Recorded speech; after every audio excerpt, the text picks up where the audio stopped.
Panginoon, Ikaw ang aking ilaw at kaligtasan. Kanino ako matatakot? Kung kasama kita, walang makakayanig sa akin.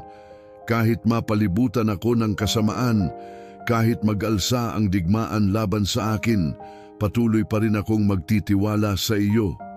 Amang mahal, patawarin mo po ang aking mga pagkakautang gaya ng pagpapatawad ko sa mga may utang sa akin. Linisin mo ang aking puso sa lahat ng galit, kayabangan at katigasan. Ayokong mamuhay nang may mga bigat na lalayo ako sa iyo.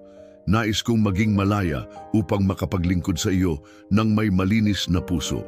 Panginoon, kung ako'y lalakad, kung ako'y gagawa ng desisyon, ngunit hindi mo ako sasamahan, huwag mo akong hayaang umalis. Walang saysay ang lahat kung wala ka. Ayokong tahakin ang mga daang maganda sa paningin ng tao. Nais ko ang iyong mga daan kahit ito'y masikip. Isang bagay ang aking hinihiling at aking sisikaping makamtan, ang manahan sa iyong presensya habang ako'y nabubuhay.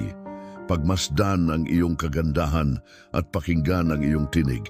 Ingatan mo ang aking buhay, aking isipan at aking espiritu. Itaas mo ang iyong kalasag sa akin.